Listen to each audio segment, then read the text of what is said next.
Yep.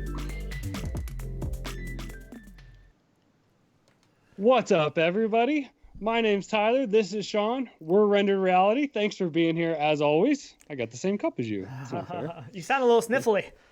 Oh, come on. You're gonna bust out with that right away? Oh, jeez. Tyler is in recovery mode right now. It's been a rough week for Tyler. So luckily the show must go on, and he's gonna suffer through with us. But he has been pretty much down for the count all week.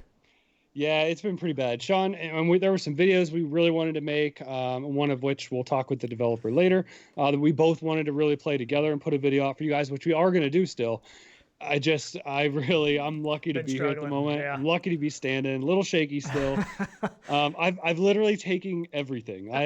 I took probably stuff you shouldn't even take together. I'm trying everything I can just to be here. Yeah, Limba's saying Corona. I know, and I don't know if he means maybe I had too much last night or right. No. Yep, No, the coronavirus is impacting which we will everything. Talk about, that's for sure. Yeah. The one thing though, I have tried everything, and I'm just looking at chat here. I think it was DLG27 said, and this is why we had a late start. Sean was waiting on me. He said a shot of bourbon and honey and coffee. So I actually have tried everything but this so far. I actually had some honey bourbon here, and actually maybe a little real honey. So I might actually try that here. Oh man, because this could honestly, get interesting. I have tried everything and nothing has worked. Yeah, it's been like going around though. I don't know. I know you're in Ohio. I'm in Virginia. We were in Ohio a couple weekends ago, but it has been widespread in Virginia. This flu virus thing, whatever's going around. At work last week, we had almost half the staff out. I mean, it's been insane. So hopefully this will be the end of it. I actually didn't work yesterday, which is rare for me. My regular 9 to 5. And I've looked at the VR headset, and I'm like, the Quest was sitting right there, and I'm like, I don't even have the energy to open the case to play it, and that was sad, because I'm like, I have all this free time, but I really don't. You probably haven't played it all this week, have you? No, I haven't. It's actually it's pretty rough. Besides the point. We're here, and there has been a lot of crazy stuff happen, especially with the coronavirus, which I didn't think was going to affect VR, but it looks like it has, which is it clearly has. I know. Oculus is saying that actually, if you go to the Oculus site now, it's showing unavailable, so it's showing completely unavailable for the Quest right now, which is kind of insane. Right, which it's bound to happen. I mean, production, a lot of things are made, overseas, and whether it just be parts alone, maybe not the whole parts thing. or exactly, anything. Right. Yeah. So it stops production. But, to me, that's kind of I guess let's call it a good sign, because that means they're not withholding stock of Quest. You know what I mean? They're making as many as they can put out, which we talked about last week. So, maybe, it's a good sign. There's still some kind of production issue there, though. Even, the coronavirus stuff aside, there's some kind of issue going on with their production because they should have been way ahead of the game. I understand the big rush from Christmas time. There was a big rush for everybody trying to get it. But, we're into February now. Like that, before the coronavirus stuff hit, all that stuff should have been filled up. We should have had plenty of stock of all this stuff. So I don't know. I'm sure this is impacting it, but it almost still seems like a little bit of an excuse. Like they need to get their act together because, they want this headset in millions and millions and millions of hands. And they're not going to do that if they can't get them out there to sell. And it is frustrating. I know a lot of people are getting frustrated on our Discord. I think it was Space Cadet. He has been trying to get one of these for a long time, and so it's been super frustrating for him trying to get his hands on one because he's wanted one for so long, and I think he did finally get one. And as of this morning, if you go to Best Buy's website, and I'm not sure if Best Buy is available in all countries. My phone is playing something. But what do you want? What show are you I don't watching? know. It was ours. I don't know how it started coming through. But anyways, if you go to Best Buy's website, though, it was showing that it was available this morning. You could order it, and it was supposed to be shipping out like this coming week. So if that's an option for you and you are still looking for a Quest, though I'm sure that inventory is not going to last long at all. So I'm sure if you're not watching the show live, by the time you watch it afterwards, that inventory will probably be gone. The last time that happened, I think it was about a minute after I posted, that was gone. I can't believe it's actually still available, truthfully. Yeah. Maybe they got a big shipment. But yeah, it's good to see. I guess I like it. Some people don't that are trying to get it. Obviously, I guess if you don't have one, you're on the other side of it. But right. Yeah, I don't know. I think it's great for us. To see as an industry. Yeah. So I don't know. I know. They need to get them out there because the people want them. No, I agree. And I VR agree. is really struggling to grow if people can't But get it's their better hands than on the them. opposite. What if they had, Tons of 10,000 them, headsets yeah. sitting out there on shelves everywhere and nobody's buying it? Right. That's I mean, the I last agree. thing we want to hear. So yeah. So right now on I Best know. Buy, it's still showing add to cart for the 128 gig as well as the 64 gig. So if you want one, I mean, the 128 is showing get it by Tuesday, February 11th. So definitely an option if you're looking to get one of those because I wouldn't wait. I wouldn't hesitate. Really I wouldn't No, hesitate if right. this is something you're looking at getting. So Man, yeah. Yeah, because today's the 6th. That's within a couple days, then basically a week tops. Yeah, and So I that's don't cool. know how much this coronavirus is going to slow things down for how long. You know what I mean? If they're showing unavailable on Oculus's website, how long is this going to be? I mean, because they've talked about. I think I have what their actual statement was from Oculus. So a gaming science teacher just said, check the local stock. And actually, I was talking with people on Discord about that too. And it was actually Space Cadet. And I said, call your Best Buy, see when they get their shipments and check it, because that's how we found plenty of stuff that way. Yeah, and a lot of people have gotten them that way. And Space Cadet got lucky that way. So Oculus, this is where was their official statement. They said, Oculus Quest has been selling out in some regions due to high demand. That said, like other companies, we're expecting some additional impact to our hardware production due to the coronavirus. We're taking precautions to ensure the safety of our employees, manufacturing partners, and customers, and are monitoring the situation closely. We are working to restore availability as soon as possible. So, man, I get it. I mean, I totally understand it. I don't want sick either. I hate this. So, and that's even a whole another level. And people are like off the streets and stuff. It's crazy. It's pretty scary, honestly. Yeah, it is. They shut down like a whole cruise ship that was over there and stuff. Yeah, I think there's still people stuck on that cruise ship because nobody wants to let them off at any of the countries. I mean, it's an insane. I don't think maybe they should just give the extra VR headsets to those people that are like stuck in their rooms, like on quarantine, because I couldn't stay in a room like that Quest on a cruise ship that are, oh my god. The ones that are contaminated. Right? Exactly. Man, yeah, keep them. They're yours. Yeah, it's crazy. But yeah, so that is in the news, unfortunately. Not the kind of news we wanted to hear, but it is going on. So yeah, it's time. Oh geez, this is not good. I'm sorry. This is a family show. This is a family show. It is. Well, families, I mean, have fun together. Right? Gotta try something. So another thing that did come out this past week is, and we were kind of excited about this, the previous show was the Lynx R1 headset. This got announced, I believe, Monday, and we got all the details about this. Not quite what I was hoping for, not exactly what we expected, but... I mean, it's not bad. There's nothing, I mean, I don't think I have anything, bad to say. I mean, obviously they're going for a target demographic market that they want, but... Yeah, I was hoping more consumer. Got us excited. I was hoping more consumer focused, something like a Quest competitor, something in that realm. And really, it's not anything of the sort as far as I can tell. I mean, this is going to be a $1,500, enterprise solution. So, yeah, it is. Yeah, I know.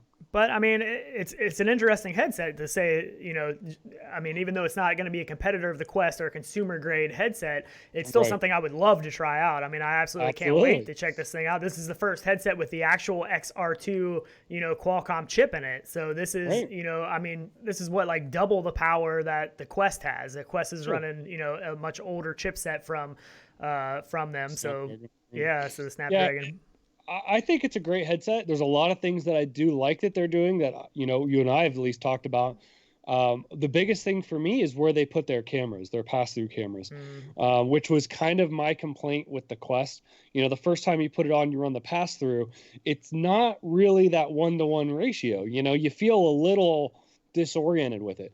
So by pulling those cameras in the front and almost to what eye spacing would be, and I know everyone's PD is different, but close to it, you're going to have that natural pass-through image of stereoscopic that's going to look great. So I think that's a big step, and I think we need to move forward towards that. But and some people, I get they need cameras on the outside for tracking. Don't get me wrong. Right. But some people have also brought up the fact that this headset is going to look more like a person, it looks like eyes on the front of the headset. It really does. So what does that do for somebody playing VR and other people in the room? Does that make them feel more like that person is there with them? And, because, I mean, it looks more human. It looks more like a human face kind of than what a traditional headset is. I don't think it matters. Truthfully, we say that maybe day one for people who don't know what a VR headset is. But, okay, I went skiing last week, and or 2 weeks ago, I Probably think, while you're sick. whatever it was. But everyone wears goggles, right, when it's Right. snowing. So you don't look at them and think they look funky because they have one piece goggles on. It's just normal. You're used to it. I think it's just the adoption of people that don't know it. It might be more comfortable Right. for, but Right. once you're used to it, if you came over here, you're not going to look at me funny if I don't have eyes there. Like, you know what I mean? I don't know. Yeah, I think it's just it where we're looks kind at of right cool now. though. I think it looks kind of cool with I get the it. No, I almost agree. eyes there. But usually when somebody is in VR and you have somebody over, people over, they're usually looking at the screen of what you're seeing in VR. Sure. You know what I mean? But if Yeah. it's somebody, I mean, if you're like playing in like a mall location or something, there's just random people walking by that don't understand what you're doing. There might be a little bit better. I don't know, almost like an Android kind of a look, but it's kind of crazy. I know it is. I mean, I don't know. Yeah. So I don't think it's a huge step for me for looks wise, but I know some people do worry about that. I mean, that's huge. Now with all the AR glasses, people think that, and I agree, that's where it needs to be mainstream, but I don't think it's a deal breaker. Yeah. So some of the details about this, this is going to be a dual 1600 by 1600 LCD display at 90 hertz, which is an improvement over the Quest, as far Square as screens. Yeah. I mean, as far as the resolution and the running at 90 hertz instead of 72 or was it 72, 74, whatever it was. 90. Right. Yeah, they're running. And a lot of PC headsets run at 90 hertz, so that's going to be more on par with which we expected out of this processor though too. I mean, that's kind of what the big advantage was. Yeah. Absolutely. So and it's also going to have positional tracking, so it has 2 black and white cameras for that, eye tracking, 2 infrared cameras, and then RGB cameras. That's basically going to allow for the pass through. And what they're calling this is a VR AR headset. But it's not doing AR in the traditional way of an augmented reality headset like a HoloLens or something like that, where you would have, a see-through kind of lens material that images are projected onto that and overlaid. I don't like that anyways. It doesn't work well. It doesn't look good, man. I agree. So this might be a better way of doing it for right now. This might be a better way to do it for right now until the technology for the AR stuff really gets there, because this is going to help, people see what works good in an AR kind of environment, and what is fun to do. But I just don't think AR is there, man. It's not. From what I have tried with the HoloLens, the image that gets reproduced, because you still have that opacity from that lens, you're never going to have a crystal clear image thrown up over. And that's what I don't like. As well as field of view. Field of view isn't as good. Well, all of it. I mean, the screen resolution, because now you're farther removed then from your eyes. I mean, there's a lot of little things in there that just, it's really hard to overcome unless we have like true eye projection. I don't know if it's going to be. I think AR is going to get there, but it's definitely not there yet. So I don't think that this is a bad way of doing AR and getting to play with AR, because even doing stuff with the Quest and the Rift S, that even though it's black and white and not good quality pass-through image, it's still really cool. So to be able to take, if you had a full color image of, mapping your real environment and it's putting things into that environment that it looks like it's in your room, I think I would be interested in doing the AR in this right now, because the technology should be there. But and it has to be, because, and just like who was that, Breezy, saying about the controllers, right? So this has no controllers that come with it. So they are 100% relying on hand tracking on this. Right. Unless there's something we don't know, add-on controllers or something or whatever that may be. But for right now, it's just hand tracking. Yeah. So I think they must have pretty good. Well, I think for their enterprise solution, they're talking, doctors and all this kind of stuff for this headset. So I don't think they really necessarily need the controllers. I mean, this isn't a gaming headset of how, at least, right now, the way they're marketing it, it isn't a gaming headset. This is for enterprise stuff. So it makes a little bit more sense not having controllers. So I mean, there's a lot of really cool things they're doing on this that could come to consumers. That's where kind of I'm at with it. You know, the flip up design, the new chip, the pass through cameras, the hand tracking, the wireless, the whole, a lot of things about this are really exciting. Right. It's just the wrong direction. And the one thing that really bugs me about this is a 2-hour battery life. A $1,500 headset that only lasts 2 hours. That's a bummer. I know. But I'm sure on the back, man. Bounce that thing out. Like, I'm sure you can. I think the actual battery is in the back, I believe. I hope. But you should be able to, add a power pack or something like that to keep it going for a little bit longer. One thing that I'm trying to think if I put it in here, I think it's over here. Cheers, GT. The lenses. Yeah. Oh, those lenses, Look man. at these Oh, things. So these lenses are, they call it I just want one of those to I sit know. on my I want to desk, look man. through. I do really want to look through this thing to see what it looks like. But it's called a 4-fold catadioptric freeform prism, Right? Isn't which that blows nuts? my I know. mind. Looking at this image, I know. don't even understand how it would work. I really don't. I agree. Right. This is beyond me, but it looks awesome. Crazy. So I know it does. Yeah. I'm surprised they actually are getting full. I mean, I know they're not, it's not a full wide, field of view. So that right, has yeah, to it's help. not a super But wide field of view. it's still crazy to me that that's working, that I don't know the way Yeah, that's I would cut. love to see through that because one of the big issues people have with the index, and we've talked about this in the past, is the glare issues, and we've had God ray issues in the past. All of these things, like, do these Right. lenses solve any of that kind of stuff? I Right. mean, I would love to see through these lenses Right. and see how this works. It's kind I of just crazy. like to see forward progression with lenses too. Yeah, for sure. I mean, that's Anything one of the things that new, holds that's VR back awesome. right now is Yep. the lenses. So there's Yep. another image. This isn't very high quality, so it's not real crazy. big, but just an idea of how that lens kind of works. It looks awesome. I Nuts. really I know. want to look through this thing and So see how that crazy. works. It's really cool. I know Limo was saying in chat, you work about 15 to 30-minute sessions and then charge it. And that could be, I mean, if they had a nice little base with it, you set it on, Yeah. like we talked about last show, wireless charging. How nice would that be when every time you sit down, it's just charging then? So Right. like that stuff I get, but Yeah. obviously that's probably not Yeah. built in. We know that, but We do have a bunch of people in here in Yeah. chat too. We need to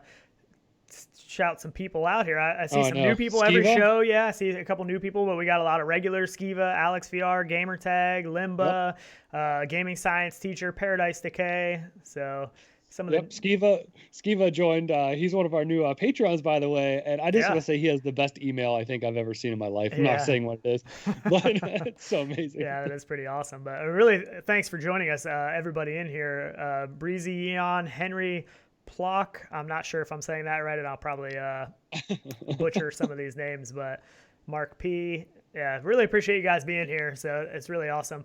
And this show was almost going to get canceled. I almost thought we were going to cancel the show because of how sick Tyler has been. But I know. Sean's like bugging me. He's like, what's going on? I was like, are you going to be okay? Can we do this show? Do I need to find somebody else try to fill in? What are we doing? I'm just like popping everything, drinking. I have a thing of Theraflu here. I got to drink. I'm just trying to make it, man. I'm trying. Luckily, knock on wood, I have survived this outbreak of sickness lately. My wife had it for a week. Everybody's had it. I usually do too. And I'm on the tail end. Everyone's been sick. And if Yeah. I get sick, it's maybe for a day. Yeah, Like, this one usually kicked your passes butt. me, but. This one kicked your butt for sure. I know. Oh, speaking of, so everybody in chat too, if you haven't already, it is in the description of this video. Make sure you take the survey. It's down on the bottom of the links. Yeah. We would love to find out a little information, you guys. We're just trying to know where we want our channel to go currently. We have had a bunch of responses, and we really love seeing them. They're great. They're super entertaining. But definitely take that survey. It's like I don't know, it's super short, like an 8-question survey. Just kind of where we will know ourselves, where we want to head, and where you guys want us to go. So we really appreciate if you guys would take that. There's been some really cool responses, actually. We've had a lot of fun yeah. looking through some of the responses and stuff. It's maybe next show or something, we'll break some of those down and get some of those into the show to see what's going on and some of the pie charts and stuff. But it's been really cool. We do really appreciate the people that have taken the time to take the survey. It's a ton of fun. Also, if you haven't yet, the time is over to submit entries for the mugshot contest, but please go to the mugshot section of our Discord and vote for your favorite mugshot. I guess at this point we'll probably wait till the end of the show to tally up the votes, and then we'll see who won the Steam gift card. So we got some really good mugshots right now. So that's been I'll throw them up there. It's been really fun. So we love seeing the mugshots and stuff. It's a lot of fun. But we'll let these play. But make sure you do vote. Please vote. Please vote for your favorite. But so good. Rizzle with the 1 in time. I know. That would have been awesome. I know. Can't take him. One of the developers from Holoception, which is awesome.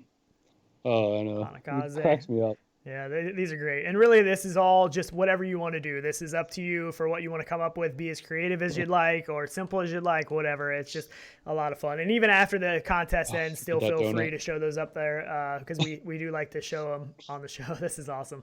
Fluke Rogi actually has a rendered reality mug in his Oculus home. I am extremely jealous. So jealous. And this is Steve XM's creation that it's still a work in progress. He hasn't finished that yet. It was still a work in progress. He's been playing with Blender, right? Yeah, he's been doing a lot of stuff with Blender, which is really cool. So. Yep, and Greg's VR as always. Did Greg's hit his 1,000 sub mark?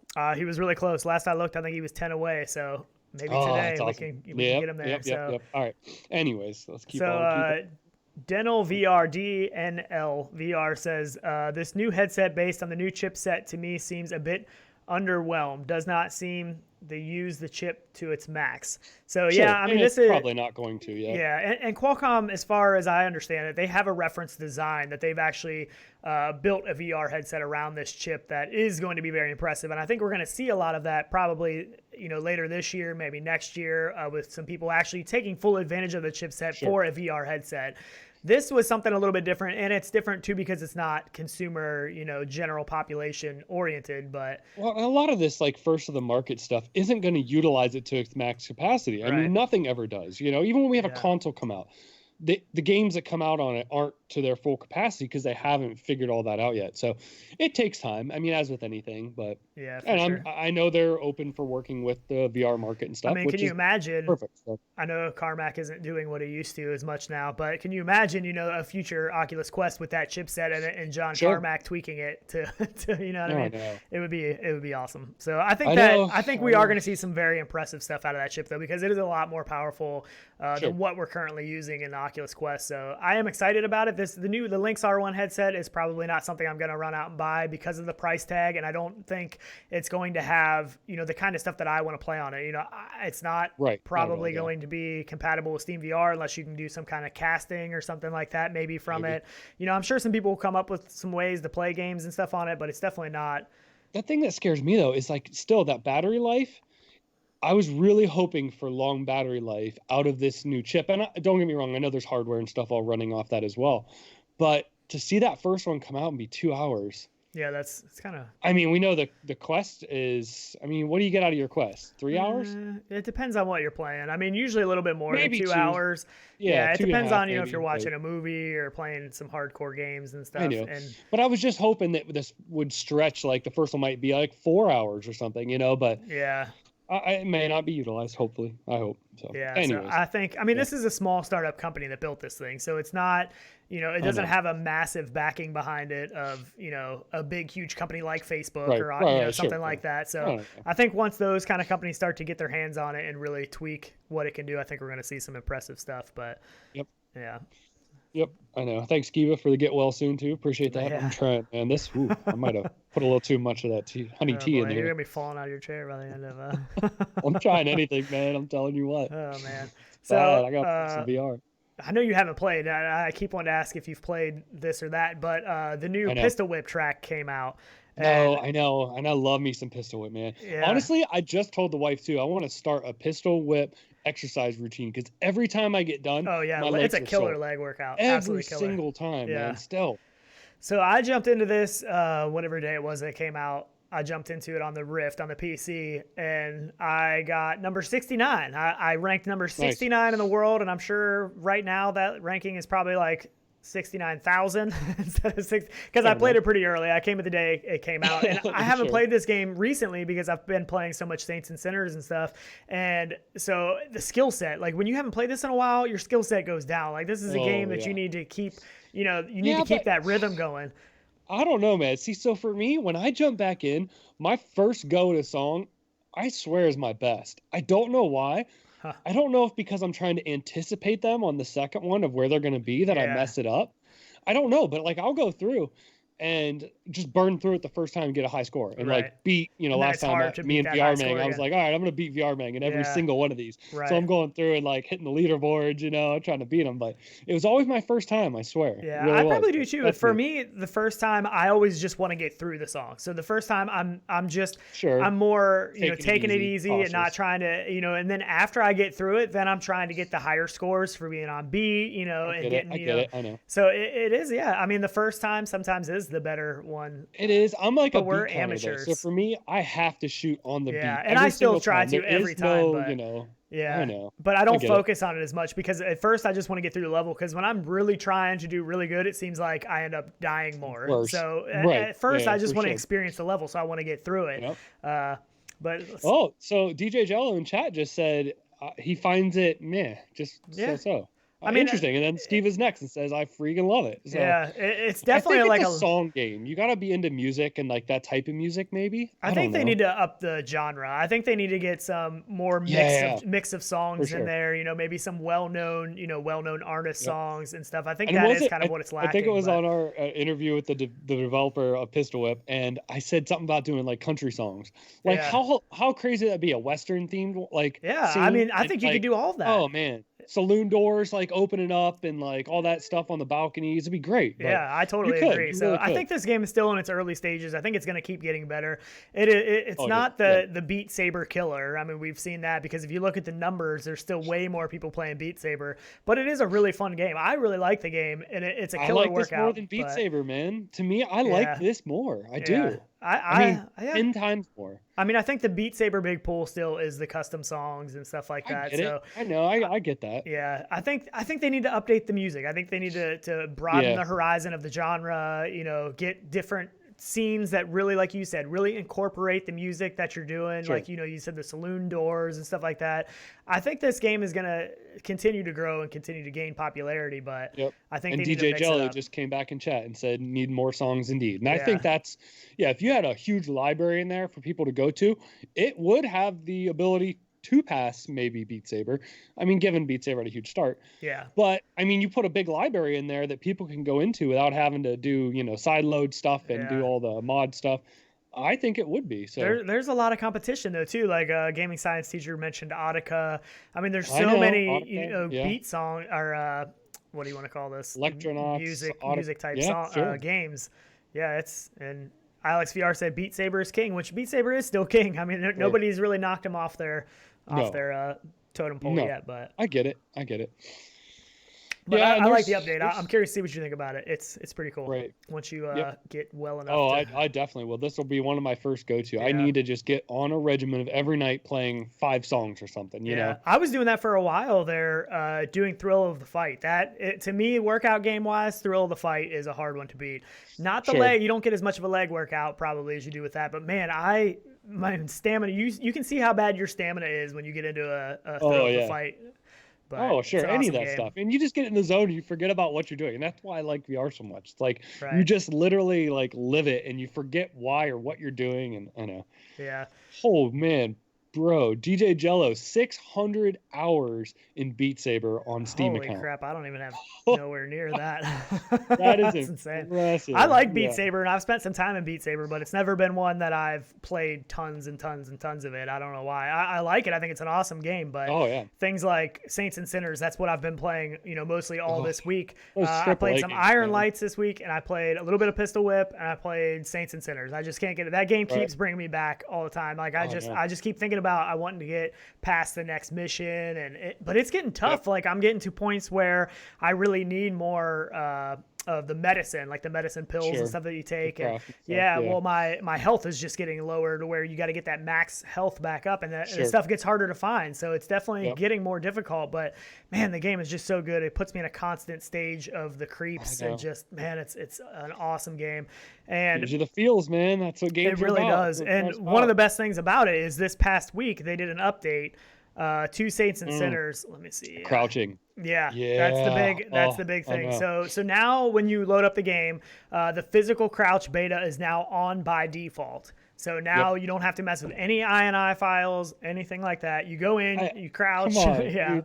I still think it's hilarious that this had to even be a thing. Yeah, I agree. Really. I mean, the biggest issue for me was the leaning in. You couldn't lean in to look at something because it didn't work. Made your world go wonky. Right, and it was super awkward. So now that is all fixed. So even if you don't want to physically crouch, I know a lot of people have talked about, they like a button crouch because, their knees aren't as good as they used to be. And that's great too. And I actually use a combination of both sometimes still because I got kind of used to using the button crouch. Right. And when you're exploring some of the really low drawers, the ones that are really close to the floor, sometimes it's almost easier just to hit that button crouch, open the drawer, close it, for sure. But the leaning in is the big thing. So that was there was a bunch of fixes in this update, a bunch of stuff that they did, but that was the big one that was really nice. So it looks like there is a new poll, not a poll, but in chat, PD says he has over a year in World of Warcraft. Oh my goodness.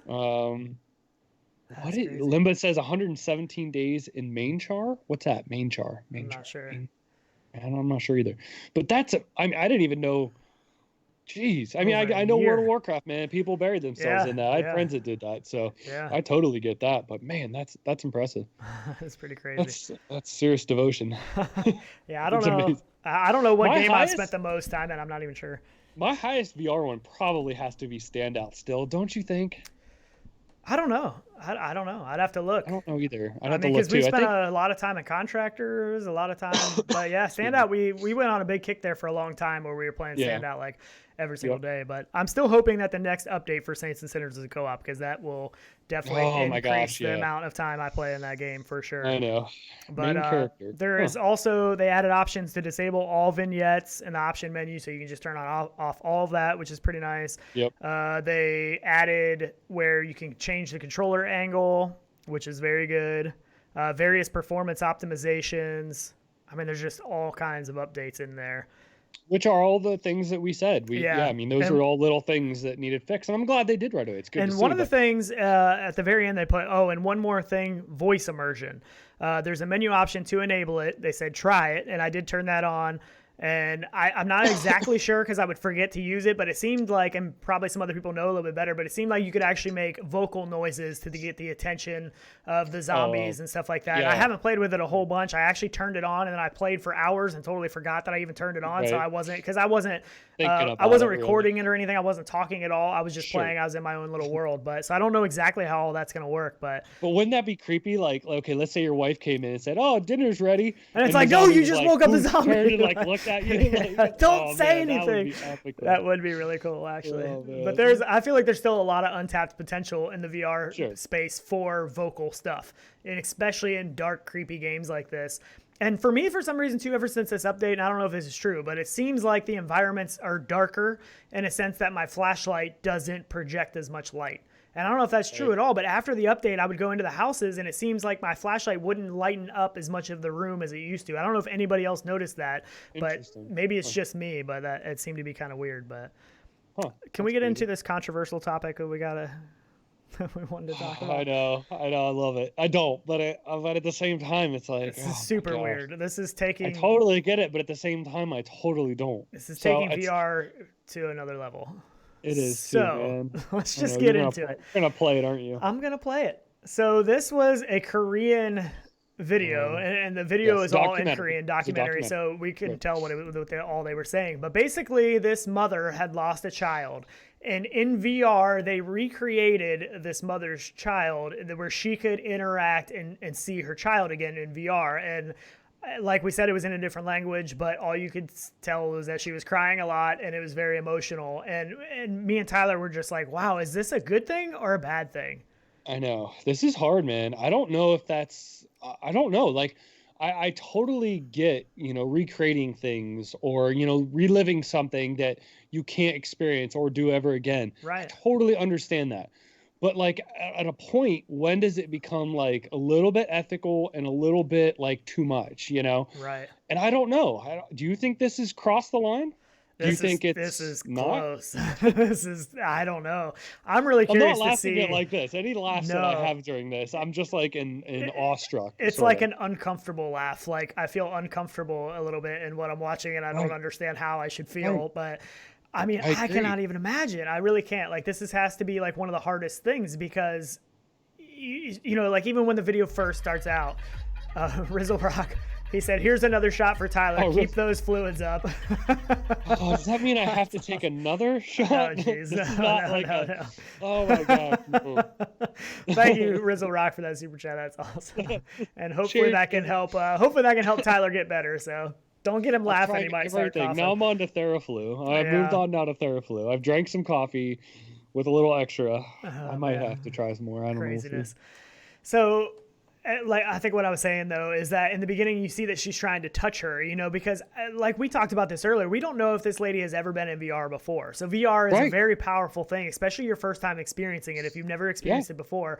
So to go in there and see, your child. I mean, like we said, you take this even to the extreme, because one of the hardest things you can probably do is lose a child, because that's not somebody that you expect to lose. You don't expect your child to go before you do, basically, Exactly. And so you take one of the hardest things that could possibly happen to you, and then you put yourself into an environment where, in a sense, you see your child again. I know.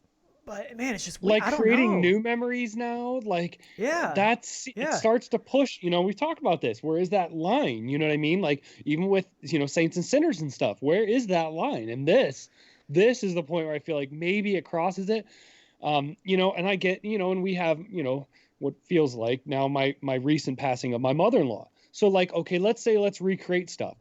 Does that help you? At a point, it may hinder. I don't know. Like, does that help I guess recovery? Everybody's different, totally different. Yeah, and that's true. I mean, people are different, and maybe some people need closure, let's say, or whatever. And I totally understand that, but man. But I mean, even this? They did a really good job of creating the character models, and it looks pretty realistic. But can you imagine when like a photo scan type thing where it really looks like the person, they can take recording sound clips so it sounds exactly like the person sounded like, well, yeah, sure. I mean, that it's her just voice and stuff. Just it's so I don't know. I mean, we can read through some of what chat has they said they even did things like where she reached out her hand and like put them together and stuff, and like so VR Wi-Fi said, oh man, creating cognitive dissonance seems very concerning for mental health. I agree. It is. And I don't know the psychology and stuff that goes behind this, but goodness, I have to imagine that. I mean, I know. Experiencing something like this for her, like, and having a very emotional experience like this the day that she did this,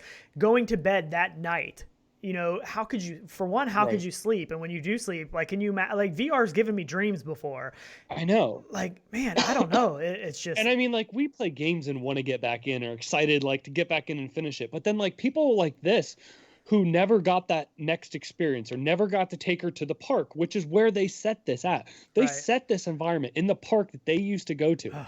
So like now you're going and like reliving this. So now this mom wants to like, all she can probably think about is the next time I can see my child is by going back in here. Yeah, well, that's what gaming science teacher said. It becomes like a drug. She said it becomes like a drug. Yeah, sure it does. Yep, something that's unattainable, but it is obtainable because we have VR. So she can redo this, and then you just redo it over and over and over again to no end. And it's not always good, but so I feel like this is kind of where I finally will say it has crossed a boundary to me.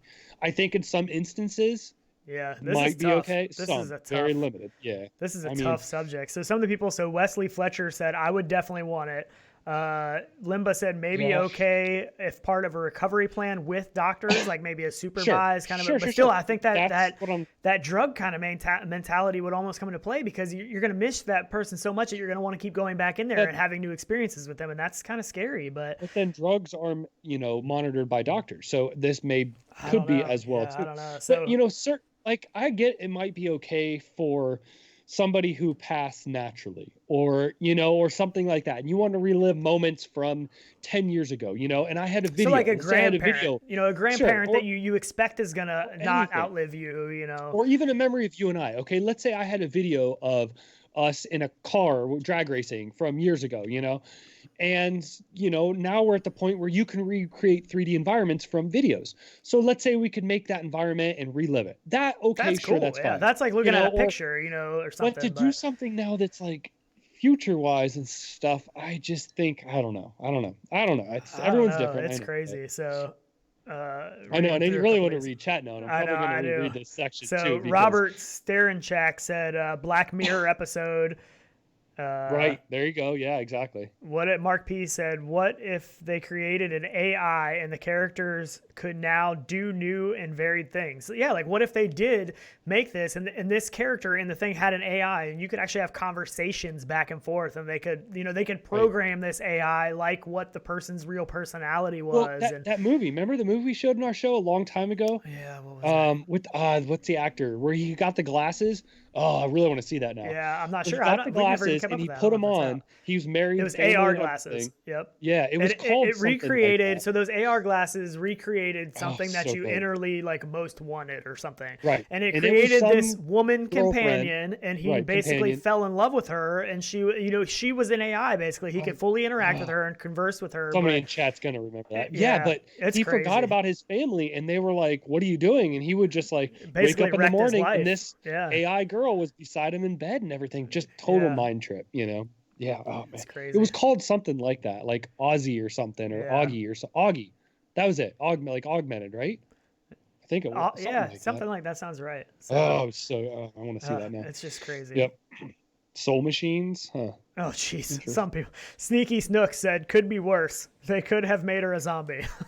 Right? Oh my goodness. Well, like there's some messed up psychological stuff you could do with people, Yeah. Her. Was it Her?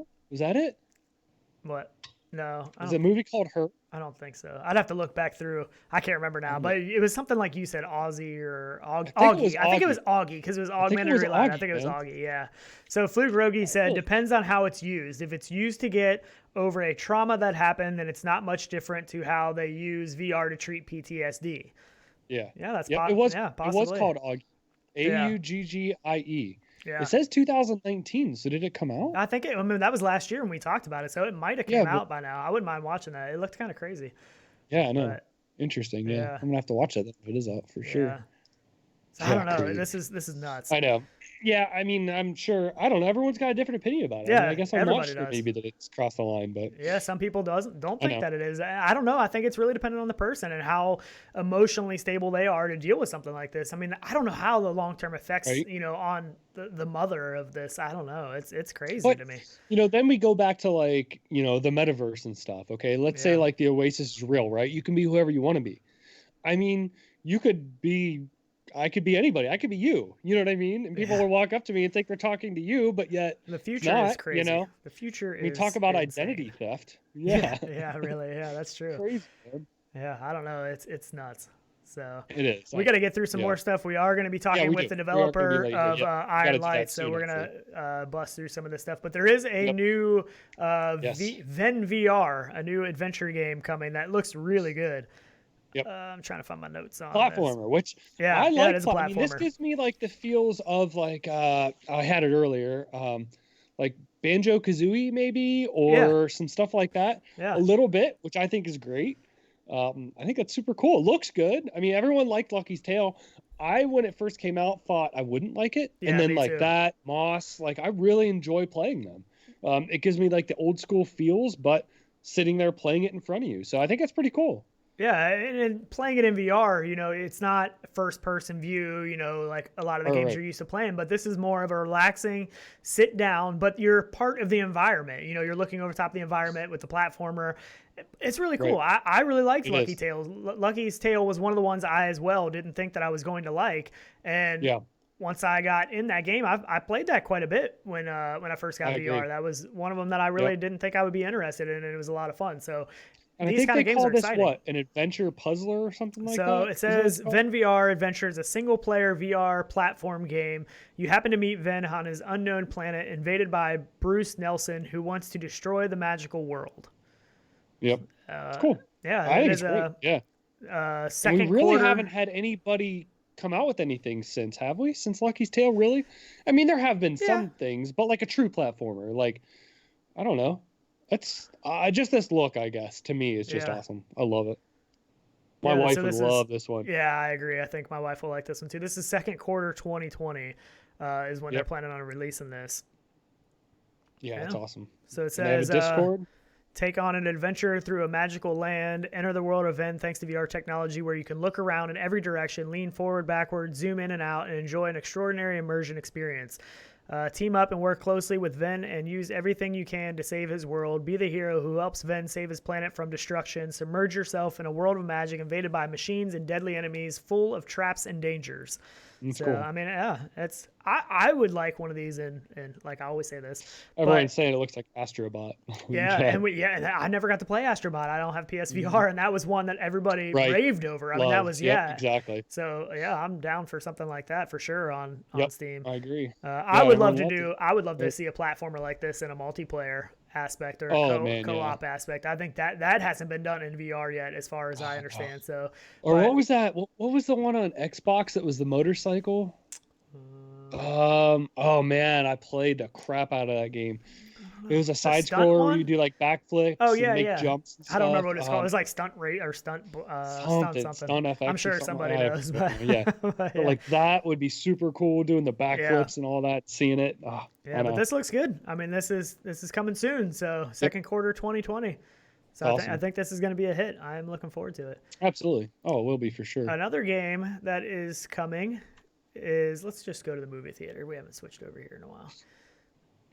Is Golf Pool VR. Yeah. Right. Kind of interesting. And one of the things about this is the environments. I mean, and if you go to the Steam page, that shows you some more environments than what just this trailer does, but the environments look gorgeous. It really looks really pretty awesome. And I like to play golf games in VR as well as maybe pool, so the mixture of those two things is pretty cool. And it is going to be a multiplayer game, so me and you can hop into these and you play the game, but you're in a really cool environment and you can change the environment. So at first I was like, it seems pretty basic, but a game like this can be a lot of fun with a friend and changing the environments and just having cool scenery to look at. Knocking on you. He says not everything has to have multiplayer. Yes, it does. Not everything does. I don't agree. I know. I don't agree. You think it all does. I get it. And Alex VR with the win. It was Trials. That was the bike game. Not everybody likes multiplayer. I understand that. A lot of people a lot of people don't want to play multiplayer, but for me, like those are the experiences I like the most. Like those are, I don't know, something about being in VR with a friend and playing games is just,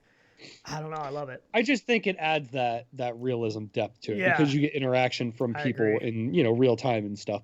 And not that AI can't see in that way. I just feel like right now with VR, we haven't seen a lot of that really good AI yet. We have in some of now our newer games, our more AAA sized games, but and a lot of smaller games, it's hard to recreate that. It is. But. Yeah.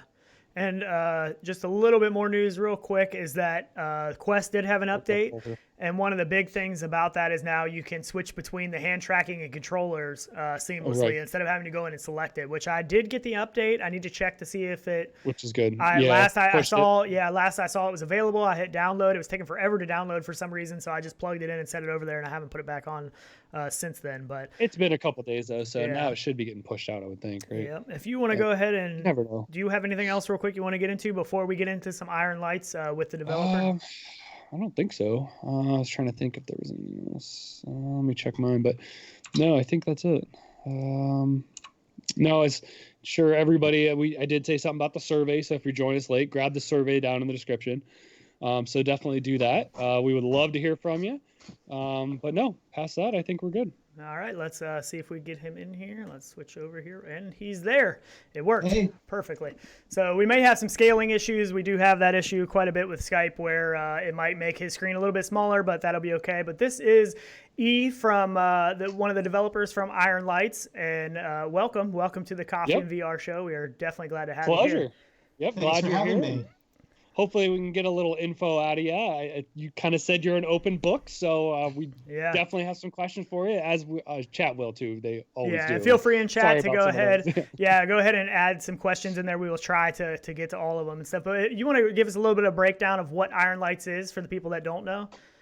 Sure. I mean, that's a harder question than you expect. I'm still learning how to explain what this game is. Sure.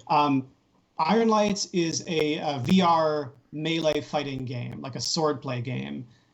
So it's 2 players, one-on-one, duking it out with a variety of weapons, from a giant greatsword to a quick rapier to a staff or a flail, etc.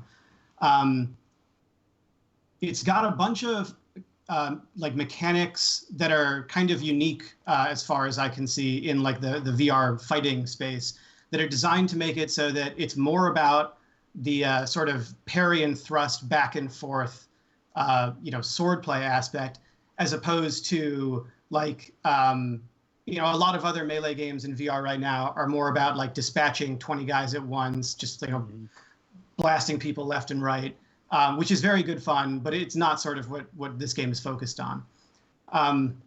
Maybe you guys can tell me how to explain that in like a one sentence. I'm still trying to figure out this elevator Yeah, pitch. it is. No, I totally get that. I mean, for me, like the biggest takeaway is just the 1v1 like accuracy is there. Like you have to be on point. This isn't a game where you just go out and try and get a bunch of hits real quick and stuff. Yeah. You have to be planning your next hit while you're doing the hit, you're performing, because you lose that ability to restrike. So, you kind of have to reset and re-attack every single time.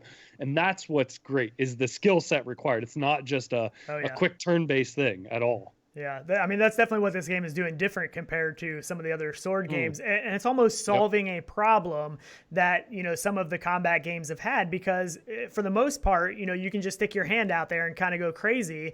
With this, you can't do that at all, because your weapon has to reset. So when you land a strike, and everything, the combat back and forth is based kind of in a slow motion setting. But when you make a strike, your weapon disappears once it contacts, and you have to bring it back again for it to reset and make your next strike, where really that solves the problem of people just spamming what they're doing to get points. So it really does make this more of a competitive back and forth battle.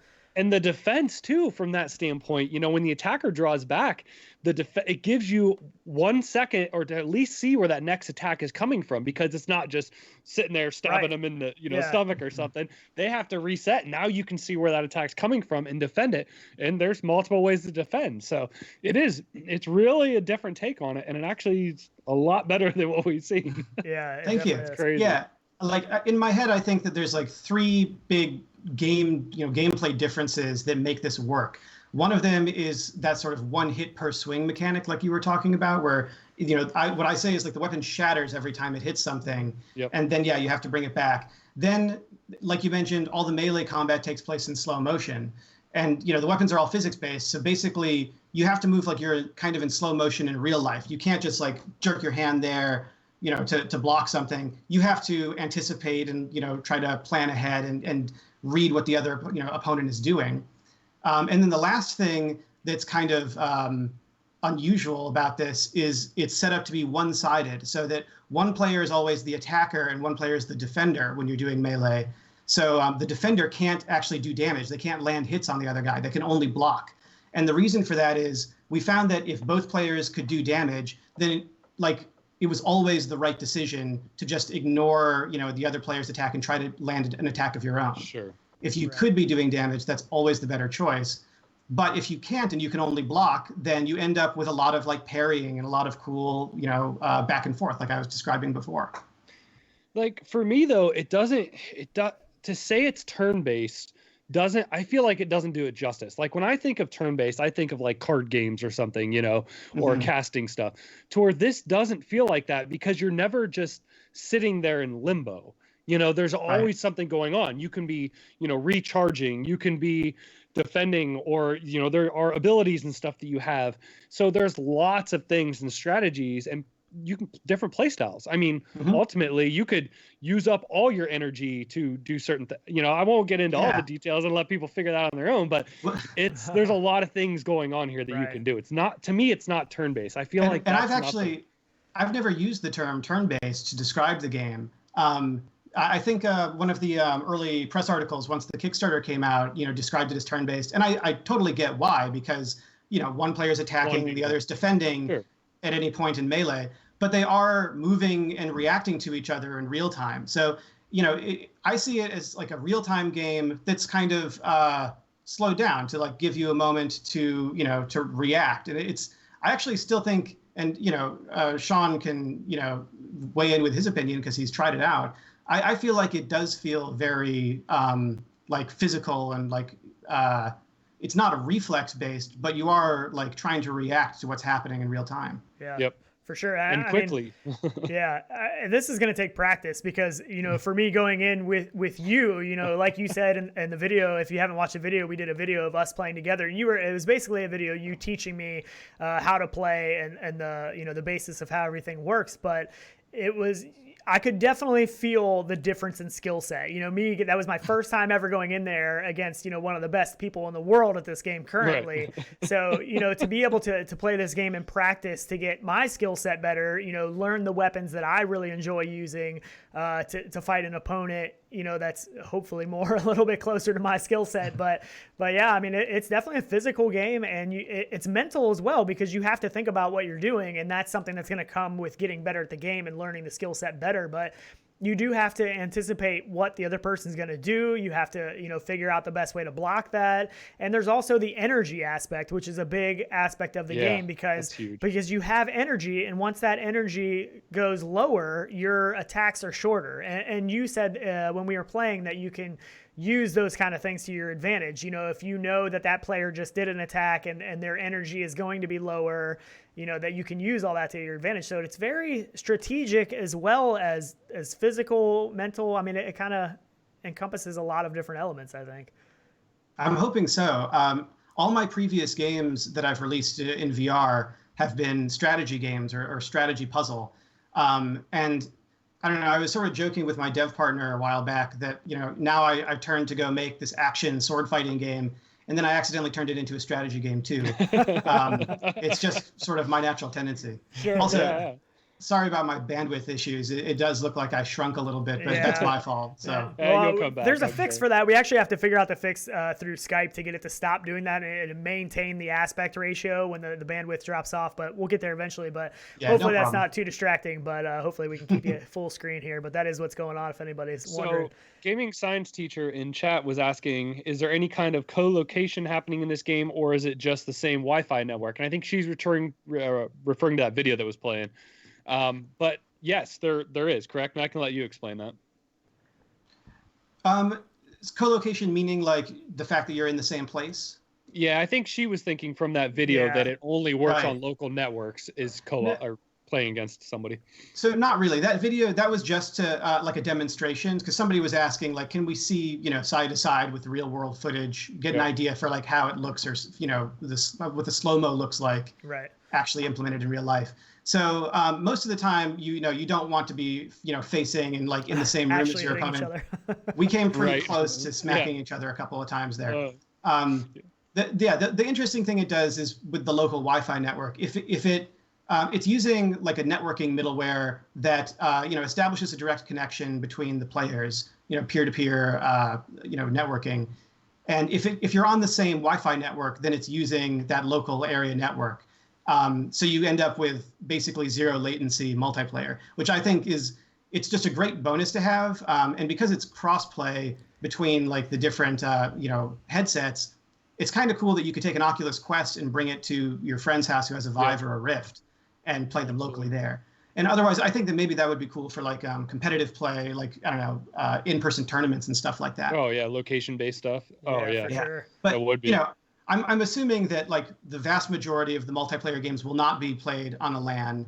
And then I'm also, I'm not taking any, making any assumptions that there's going to be a strong multiplayer, population at any given time, just because you can't start off assuming that with an indie VR game. That said, now we've got like several hundred Kickstarter backers who are doing the beta and everything. Hopefully that'll give it a good head start. Absolutely. Right. And did you put the link for the Kickstarter in the description, Tyler? I did. Okay, so the link is in there, and there's 4 or 5 more days left, I think. So it's close. And, that's terrible. Yeah, but you did meet your goal. I mean, you've surpassed your goal at this point, and I think the next mini goal is the 25,000 mark. Is that correct? Yeah, I set that up as a stretch goal. And the extra money is going towards really boring stuff like hiring a sound designer and trying to get some more attention to like a spectator client. But as sort of an incentive, one of the things that I said is if we hit that stretch goal, then I'll put out a poll to the backers of the Kickstarter to let them vote on what class we should add next. Because the plan is to sort of do live development model where I keep on updating this game for a long time after launch. I'm trying to like hurry and get the game out there because I feel like it really needs to be in front of players before we can like figure out how it needs to evolve. But the plan is to continue expanding it for a long time, and there's a lot of cool ideas for new weapons and classes that can be added to the game. So some of the weapons are cool already. Thank you. The one, I don't want to call it the chain, not chainmail, but the one flail? with yeah. Oh my gosh, that looks so amazing. I love class-based games because I love sort of fantasizing about which one's going to be my favorite or that kind of thing. And I've been gratified that a lot of people have there's kind of been an even mixture of like what classes people are drifting towards, which ones they think are going to be the coolest. Sure. Yeah. I really prefer a shield. Yeah, for me, the blocking with an actual shield. But in this game, if you watch the video that we did, the shield actually shrinks, so it gets harder. So you start out with this big shield. It was like the size of my hand at one point. I'm trying to block these attacks with this little tiny shield, which is actually a lot of fun. And that actually, I mean, you kind of have an advantage having a big shield. So that kind of lessens that advantage some by making the shield get smaller. I thought that was a really cool aspect to the game. But when it gets I did. If you watch the video, I did. And I was playing the master of the game, so it was even more stressful. But it gets kind of comical right now because it becomes just like a tiny little like postcard size, shield. What I wanted to do, and I think I may have mentioned this in the video, the plan is to get it to like, have bits like flaking off like it's being destroyed. But for now, I actually think this is kind of a fun, temporary measure. Yeah, sure definitely. So, but I mean, it is. Go ahead. The other cool thing that you have added too is the ability to save replays, which I think is awesome. I think that is absolutely amazing. I think more games need to adopt that because I think everybody wants the ability to share something, and put something out there after the fact, and just creating that convenience of having one button at the end that says save replay. It's done. Like that's, I really do. And you said that I think you can email that to yourself as well as it uploads to, what website was it? Giphy Cat or something like that? Yeah, so it's set up so that you can save the replay, which is like, the data of like all the motions in the game. And you can share that file like by grabbing it through USB or, or whatever. It's just like a file that I could, send to somebody else. But then once you actually are watching the replay, it gives you the option to like record a clip of that, like as video from a third-person camera. And that will be automatically uploaded, like you said, to giphycat.com.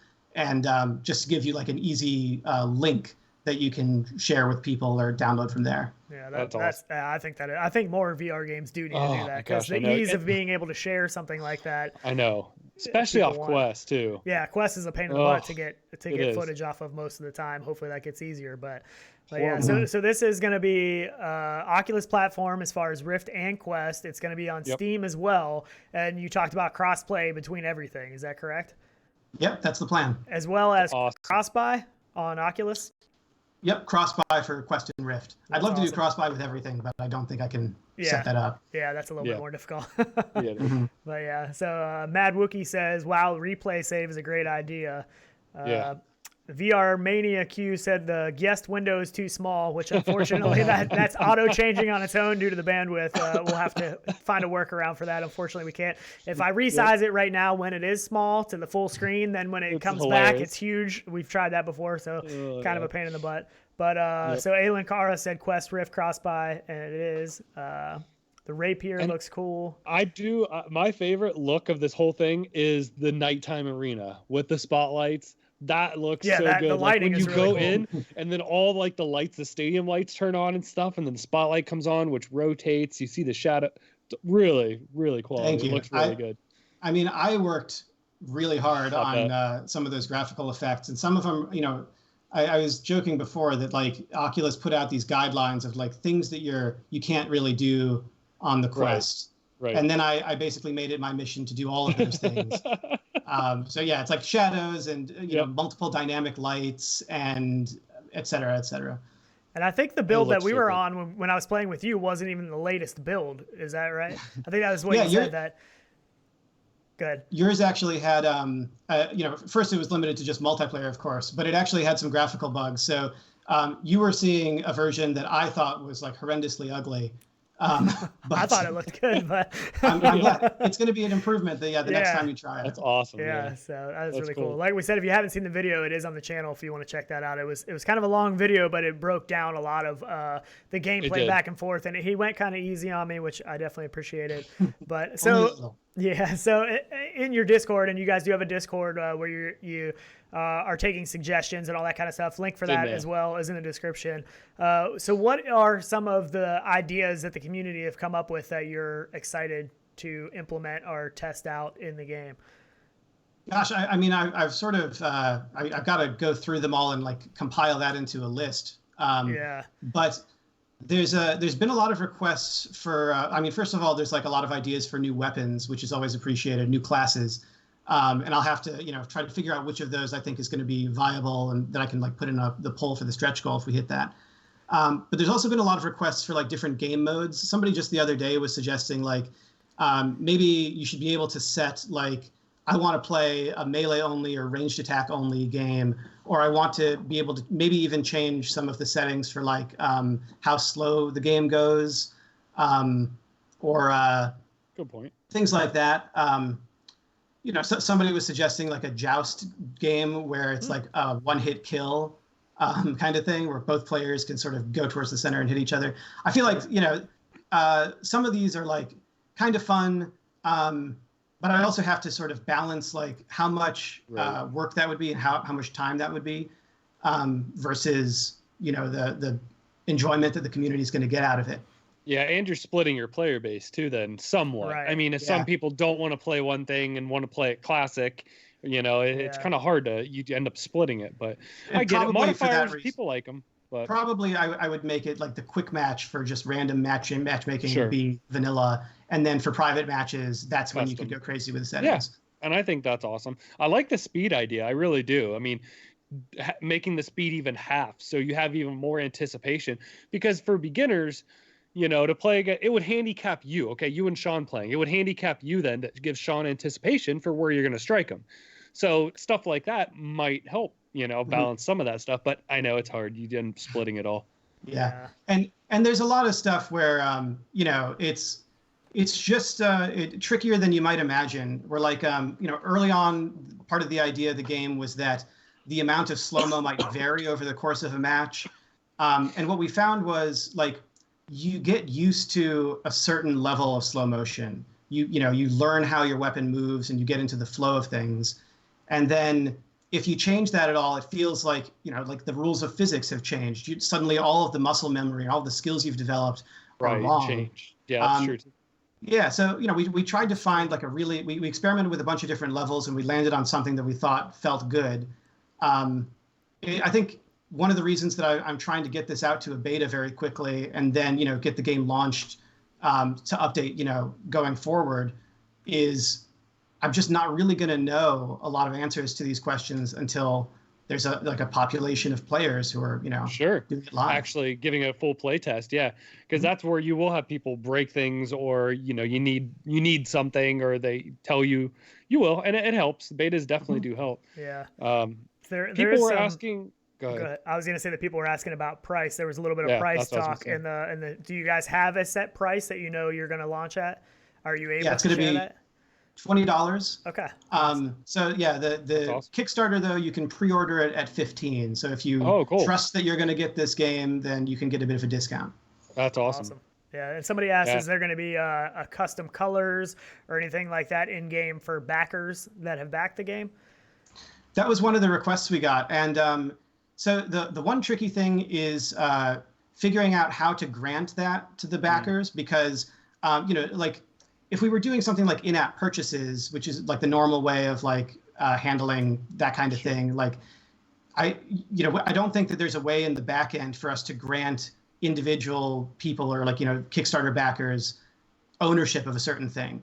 But we might be able to like roll our own system. And I was talking with my dev partner the other day. We were thinking about adding sort of like a Kickstarter green color option that would be exclusive to Kickstarter backers.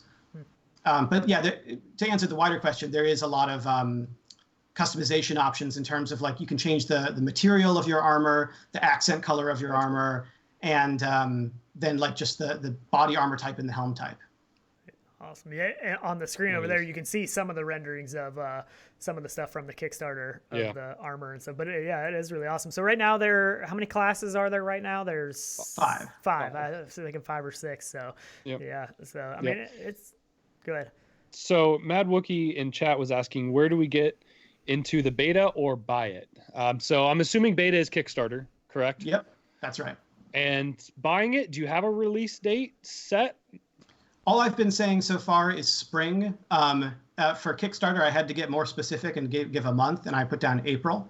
Sure. But I'm trying, until it's truly locked in. I don't want to announce any specific date, just because I figure I should under promise and over deliver. It's always Absolutely. Yep. Always. Yep. Mm-hmm. Yep. I agree. Nevertheless, it's only a couple of months away. Yeah. Oh, yeah. And at $15, I mean, it's kind of a no-brainer if you think you want to pick this up. Yeah, to jump into Kickstarter. Yeah, exactly.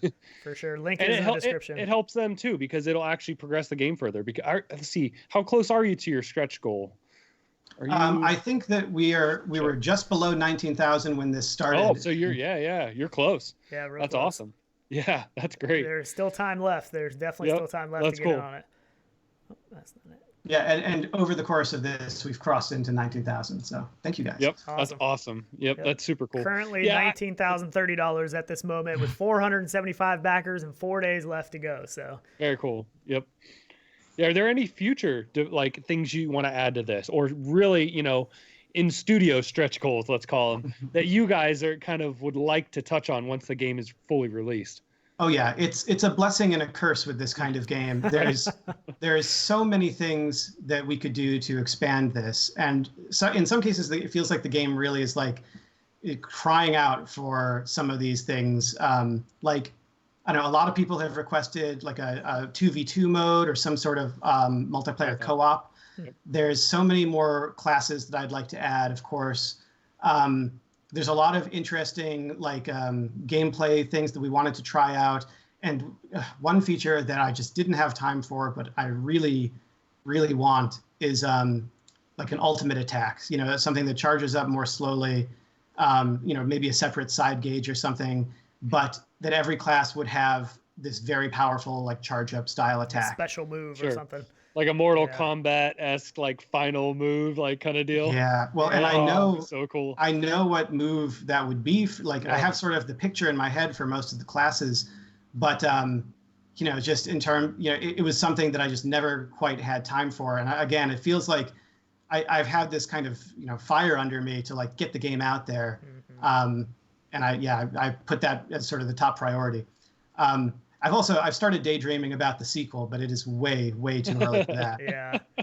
Have you thought about any kind of a campaign mode for the game? Because I feel like the sword play and the combat aspect, even thinking of other games that are campaign, melee type games, I feel like this would bode well to that sort of a back and forth, the slow-mo, having to reset your weapon.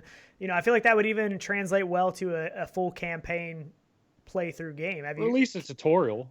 I mean, oh yeah. Well, it's gonna have a full campaign single player mode. So that was basically just cut out of the version that I gave you because it's not quite ready yet. Like the multiplayer, most of the bugs that we have right now remaining are in the single player mode. Right. But in terms of what that's going to look like, I traditionally for a fighting game, for a Street Fighter or something, the campaign is a series of linear series of matches against every opponent in the game. And I tend not to like that style. So instead what I did is I put you in this sort of fictional league where you have a ranking and you're earning money, and there's dozens of other fighters that are in these leagues with you. And each one we have given their own AI personality, where we've actually mocapped different attacks and stuff like that for all of them. And they're assigned to any of the different classes, and they have their own looks and everything. And you can fight any or all of them and try to sort of rank up and progress to the next level, the next league. And then aside from these sort of standard duels, there's tournaments, which are, sort of higher stakes battles against multiple enemies in a row to, move up a league or something like that. And then for fun, we have these missions or levels that we call exhibition matches, where basically you're fighting sort of non-standard enemies in multiple waves. So it might be a 1v3 match against a bunch of enemies. You might have two guys with swords fighting, attacking you at the same time. And then the bosses in those will use weapons that aren't available to any of the other classes. So we have one with a spear, we have one who has two axes, we have the rattan sticks that are used in Eskrima, if you've ever heard of that. It's basically cool stick fighting. That's awesome. Yeah, so we're trying to add a little bit of variety through that as well. What about nunchucks?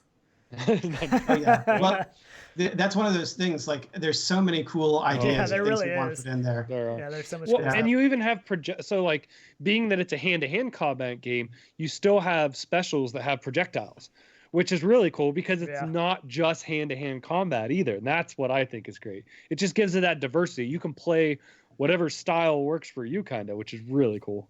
Yeah, I wanted to sort of mix it up, because if you're just doing like 5 minutes straight of, melee, sure, it does, get old. And so that's part of why we have the energy mechanic too, is to add a certain element of pacing and tension. So, the game is kind of, alternating between these up close and personal melee combat sections and further apart shooting ranged attacks at each other. And every class has its own unique ranged attack. And so every time that we're looking at a new weapon, I'm thinking about how would that feel, doing the melee stuff, and what kind of cool ranged attack might I add for it? Yeah, that's awesome. Yeah, that is awesome. And they all have their benefits. Those super good attacking ones, you don't have as much defense either. So I know you can play classes that have more defense too, which is really cool. Yeah, for sure.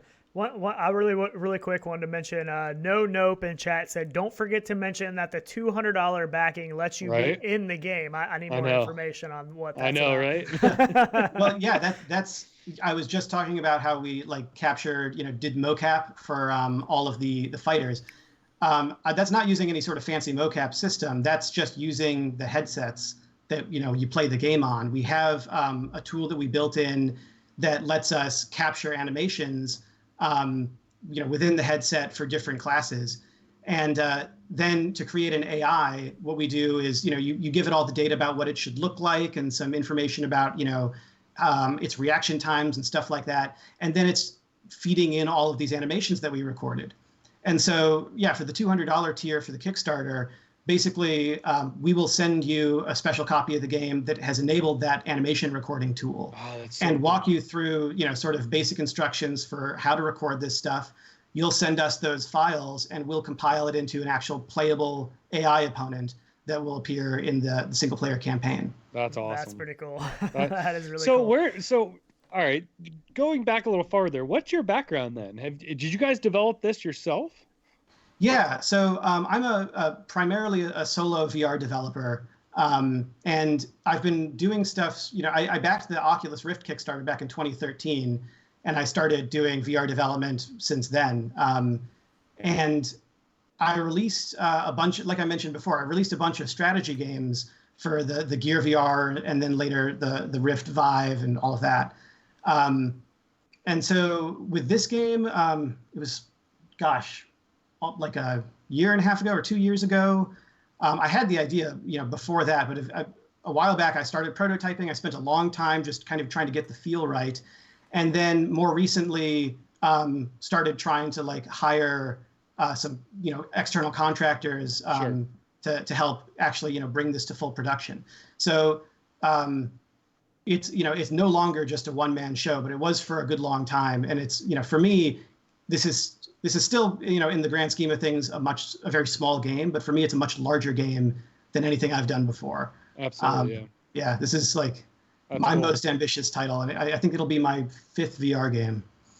That's awesome. Yeah, I mean, I know there's a lot of people excited about this. I was reading through some of your Discord and stuff, and people that have watched the video and stuff, and it just said, this is a pretty exciting game that people are really looking forward to, and it's really.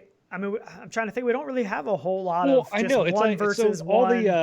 All the Star Wars stuff that came out, right? Everyone just wanted to have those one-on-one battles, those sword fights, and this gets you that. It's kind of what everybody wanted from all that, but didn't get with the lightsabers. So I feel like this is your one-on-one sword combat game for sure. Yeah, I mean, go ahead. Sorry. That's kind of what I was thinking. There was a time when I went through Steam and the Oculus Store, and I downloaded every single game I could find that involved sword fighting, and I tried to try them all out. And there are definitely some that I enjoyed more than others, and some that I really had fun with. But there was nothing that quite scratched the itch in the way that I was looking for, where it was more about this sort of flowing back and forth, parrying style. And then, when I look at what people are asking for, there's a lot of people who are asking for something that's, for one thing on the Quest, just because there's not as many games for that. And then it's multiplayer doing melee stuff. Right. And it was tricky to get working. Like, I understand why that's not something that's very commonly supported. But I feel like it works. And, hopefully once it's in the hands of the players, then they'll agree. For sure. So, I mean, I think in VR, for me, like, it's much more skill based in a set, because you're actually fighting this other person. I mean, you're physically doing these things. So it takes a certain amount of skill and practice to get good at this kind of stuff. Even in like first person shooter games, you play Pavlov and Contractors and all that stuff. It's a lot of skill based compared to just, hitting buttons on a controller or something like that. So I think the aspect of a 1 versus 1, I mean, it's very personal. You're really taking on another person, and you're really seeing who is the better fighter out of the two and who's going to come out ahead. So do you guys have plans for like a leaderboard, scoreboard kind of a thing?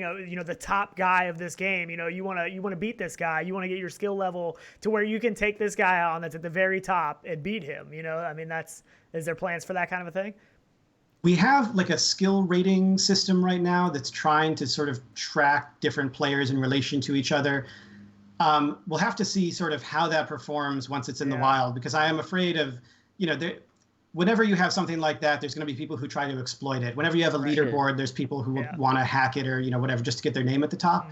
But I am excited about the possibilities for it. And for, even within like a local group of just like comparing yourself against your friends, being able to see like who's got the highest score, but also who plays like the best version of this class or that one. Sure. And yeah, I would like to get it to a point where, ideally, eventually there's enough of a multiplayer population that we can do some skill-based matchmaking too, where you're actually going up against people who are at a similar level to you and can, give you a fair fight.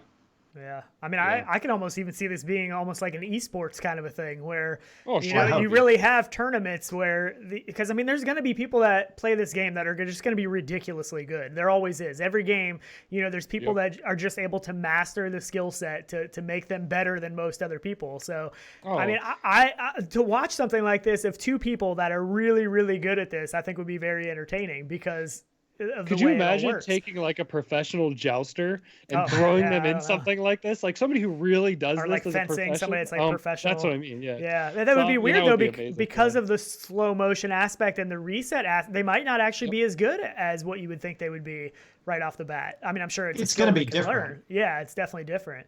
But it's very interesting concept. So Chris Richardson said that we cost him a lot of money. So he said you guys cost me a ton of dough. So I'm sorry for that. I do apologize for the amount of money that we make you spend on VR stuff. Everyone keeps stepping the games up too. Like, with this lighting and stuff too on Quest. It's just, I feel like those are the little things that make a game just stand out. Yeah, I really do. And you really even said something when we were playing about the shadows, like that it even has shadows and stuff in there, and you're like, I know it's not a big deal, but it really is kind of a big deal. Especially to be able to have that stuff on Quest. Anytime you can have that extra stuff on Quest is impressive, and it all adds to the game because I mean maybe in fighting that's not something you focus on, but when I first go into a game, one of the first things I do is I look around. I look around at the environment. I see what's there and what's not there, and it's pretty cool. So eventually, I'd love to add more like varied environments too. Right now, we have you sort of in this stadium, and it changes color, and the weather and time of day and stuff changes. But I'd love to be able to sort of put you in in more varied environments. And I think what I said in the time that we played is like a game like this is going to live or die on the gameplay, not necessarily on the graphics, but I feel like fighting games have always traditionally been a place to showcase like really top tier graphics because they tend to be very focused. You have a lot of control. There's never going to be a moment where there's 50 guys on the screen at once. Sure. And so you can really, especially with like the fighters in here, you can really make them the highest quality that you possibly can. Yeah. And I was never much of a graphics guy, but like a year ago, I discovered how to program shaders and got obsessed with it. And so that's a big part of why there's like so many glowing and lighting things going on in here. To me, like I see the dozens of hours that went into like getting each little shader working right. And And I feel like some people are going to love that. Some people are going to notice it. Other people, have seen this and been like, well, the game looks fun, even though the graphics are pretty basic. And internally, I'm thinking like, that took weeks. I know.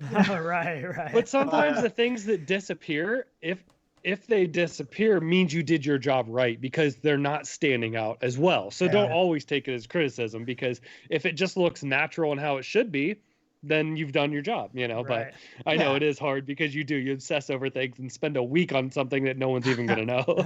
Yeah. And I don't, sometimes I take it personally, but only as like, that's a personal flaw. That's just part of like the creativity, of like putting stuff out there. I'm sure you guys have felt it too, just making videos and all that. Yeah. I'm sure that's a whole other conversation, but I don't know. A lot of the graphical effects on here, they were only able to work because I found like weird shortcuts that I could make that wouldn't necessarily work in a lot of other games. But in this game, just because of the context and because I have a lot of control over how it's presented, they do. And so I'm happy with that. So playing this on like Steam VR or on a Rift or something like that, what are the graphical comparisons? Like, is there a big difference in playing in the two, or is it relatively still the same game graphically? I would say it's relatively the same game. I don't enable or disable any like special effects or anything. What I'm hoping to do is, for the PC versions, give a few more controls and graphic settings so that you can crank up the render resolution or the anti-aliasing or something like that. Personally, what I've felt is that the most important thing, or like the most impactful thing, is just the quality of the hardware screen. So like I've been switching between playing on the Quest and playing on the original HTC Vive. And people are going to, have their own personal opinions, but my personal take on it is that the Quest version actually looks better, because I can crank up the render resolution on the Quest beyond what's normally done and get it looking fairly crisp. And on the HTC Vive, I can crank up the resolution more, but you won't notice it until you have like a higher resolution panel.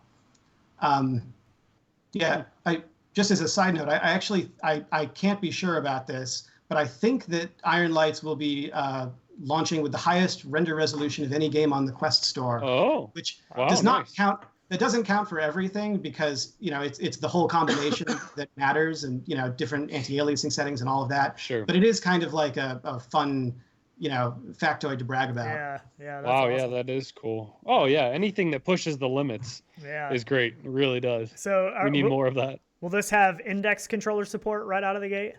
Mm-hmm. Yeah, I might have one sitting around here, but nice. I've been testing that actually just yesterday. Thanks for that super chat, Mad Wookie.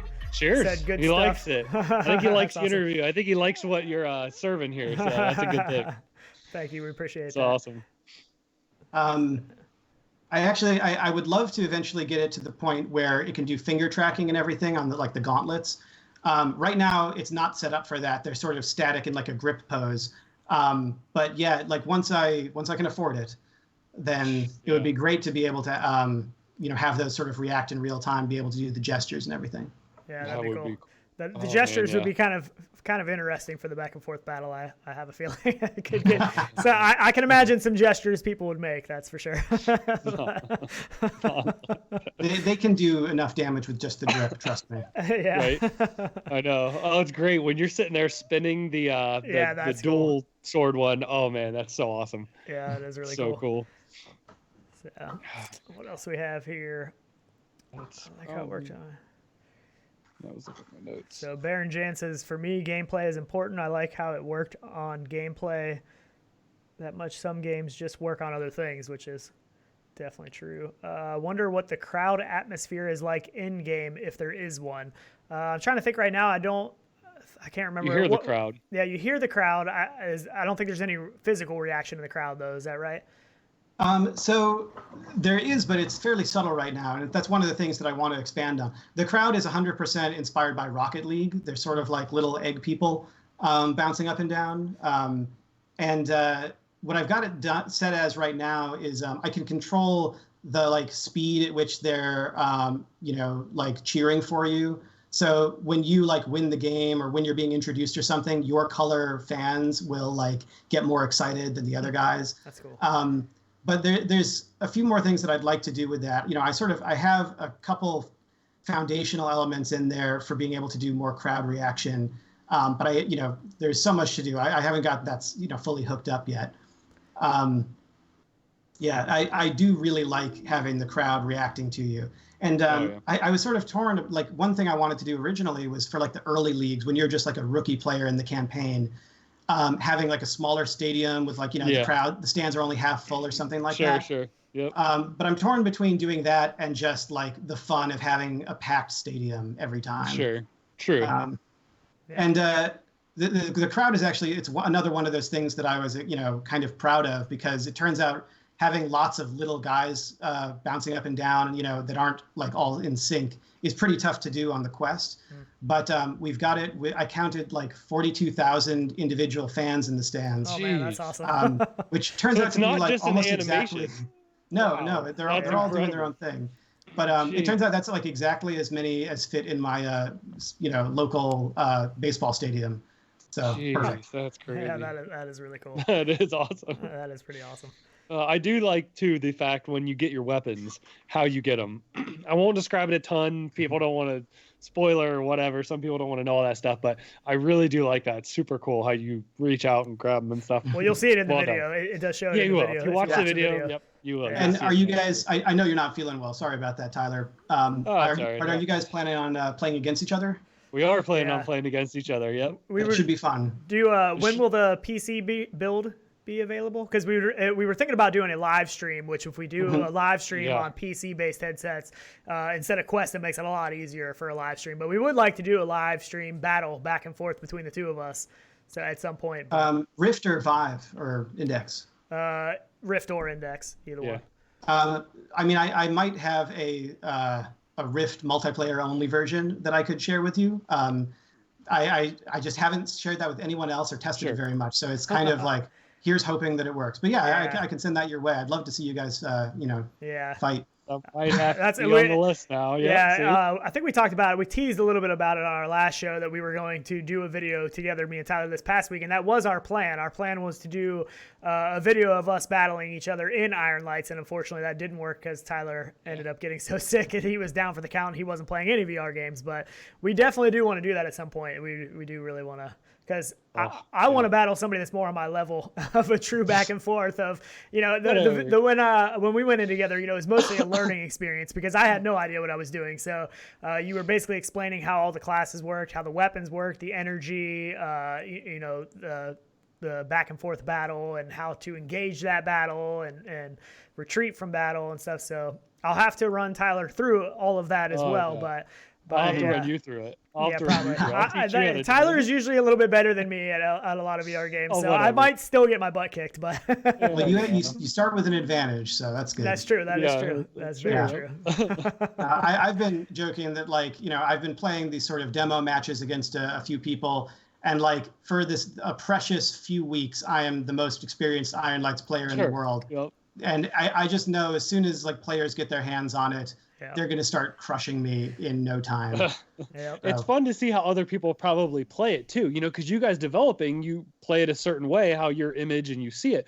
But then when other people get in, they could play it 100% different, Yeah. So it's kind of probably it is cool practice because even for me, going in at first, I would forget that I had to reset. But once you play it for a while, that becomes second nature, and you don't even think about it. You just do it. You know what I mean? So it's definitely going to be a learning, some time to learn. So No Nope donated $5. Says, thank you for hosting this. This is great for the Ironlights community. The more publicity, the better. And I'd love for this game to be a massive win. So that is absolutely. We agree. Awesome. I mean, it's definitely. We always we like to. One of the things we really like to do is spread the word when there is a new game coming out and stuff, because sometimes it can be hard to gain some publicity and some traction and stuff. So we definitely like to share that kind of stuff with the community whenever there is something new that we're excited about. So absolutely, we honestly really appreciate you taking the time to go into the game with me. It's not too often that I get to go into the game with the developer and they kind of teach me how to play. So that was pretty special, and the fact that you took the time to come onto the show and just talk to us and share what you have going on and plans and everything. We do really appreciate it. No, I appreciate it on my end. It's an honor and a pleasure. And yeah, you were one of like the first like 5 players. I think you were the very first person, outside of like the dev, community or team to play the game like that live. But yeah, I appreciate that you're, checking it out, because it is tricky to like, from my perspective, this is something that I've been like working on so hard for so long, and it's very, personal and dear to me. And I sort of have to keep in mind, like from the perspective of a player, you are getting bombarded with new games and news at a faster and faster rate all the time. Yeah, and sure. It's really, it's a privilege for me for the game to be seen like this. So yeah, I appreciate it. Definitely. It was awesome. And like we said, there is still time to get into the Kickstarter. Links in the description, link for the Discord server as well is in there. So make sure you check those out. And yeah, and I think everybody in the community will be really happy with that price point too, of like where it's filling and stuff. So and cheers to that. This is another one of the, I mean, it happens all the time with VR, but this is another one of those games. It's really hard to tell what this game is all about until you get in there. I mean, videos make it so hard to portray what a VR game is like until you get into the game. And I can tell you, being in the game, this is definitely, it's something pretty special, and it's something that is doing something a little bit different than a lot of the other games have done, and that it's really kind of innovating this PvP kind of a game. So I am excited to have some people get in there and see what other people's reactions and stuff are. I know the people that have played it, their reactions have been really good so far. So really looking forward to what the future holds. I'm excited to shatter Sean too here soon. So. Yeah, I do like that ending where the character model actually does shatter into a bunch of pieces. That is awesome, but that's not going to happen. So. We'll see. The only recommendation I have is like take a little bit of time just to get used to the feel of the weapons and that sort of pattern of like hitting and reloading and all of that. And yeah, I feel like there's going to be a real tutorial in the beta and in the full game. Yeah, that'll be good. When you're jumping straight into multiplayer, you need like 5 minutes just to get in the flow of things, and then you're good to go. Yeah, actually, watching the video that Sean and you did really gave me, I feel like, all that good information about recharging and stuff and timing all that stuff up. I really took a lot from it. It definitely helps. I don't even know what my favorite weapon is yet. I still have to figure out my favorite weapon and see what the class is that's going to be my go-to. I don't even know yet. So. See? But all right, well, I think that is going to wrap us up. Make sure you check out the links in the description, like we said, and we definitely, again, really appreciate you being here. And we do. We really wish you the best of luck with all of this, and we will definitely be following and keeping everybody up to date with what's going on. So. And congratulations on the finished Kickstarter and stuff too. Hitting the goal. He is. Congratulations on that. That's awesome, and hopefully the stretch goal. It sounds like. Yeah, I'm super grateful to all the people who've backed the Kickstarter so far, and the guys like you who have sort of spread the word. It means a lot to me. So truly, thank you. Yeah, absolutely, awesome. Pleasure. Well, we appreciate it, and maybe we'll have you on again at some point. We look forward to the future. So. Yep. All right. Sounds good. Yeah. Good talking to you. You too. See ya. Bye. Awesome. Yeah, great guy. Man, I know. Really excited. Now I'm so excited to get in there and whoop you in some of that, man. Listen to you. You can't even barely sit there and make it through. Look at you. You're falling apart. On the chair. Yeah. No. Oh man. Maybe once you get better. Although maybe I should fight you now where you're not at 100%. That would give me a little bit of advantage. Yeah, give you an advantage, right? No, come on, dude. I know. It is. What are his other games? Conrad was asking. Those are listed on his Discord or on his Kickstarter. Let me pull that up real quick. Yep. I was looking earlier if I can find it. I had it. I thought I had it up. No, I don't. I have the Augie movie up. I was right about that too. Kick me while I'm down. I see how it is, man. Come on, that's not cool. Okay, so other launched 7 games, including the VR titles Darknet, Tecterra. Darknet? Are you serious? I didn't even know that. Skylight and Astros. Darknet, man. That is one of my favorite games, actually. Yep, so those are I love that game. Titles. If he's still watching, thank you for making that game. I love that game. It's great. So if you go to his Kickstarter, that information is on there. That's listed if you're curious to find out any more about those games. So 4 days left. Man, I wish I would have known that was his game. I love Darknet. Yeah. So awesome. Good. It was like a virus takeover game. Yep. Oh, so good. I love it. Pretty awesome. But we definitely appreciate him being on there. And hopefully you can get all better, and hopefully we can get into some gameplay a little bit more. And I'm probably still going to be playing more Saints and Sinners. I can't get enough of that game. I know. I want to get back into that too so bad. Hopefully tomorrow. It's a really good game. If they would just add multiplayer or co-op to that game, man, yes, it's a very good game. So I agree. Definitely awesome. I know. A lot of people played Darknet. Some did. Yeah. So good. I know. But I think that is pretty much it for today. I think that pretty much wraps us up. So hopefully you can take some more medicine and be all back to 100%. And so real quick, next weekend is going to be Valentine's Day weekend.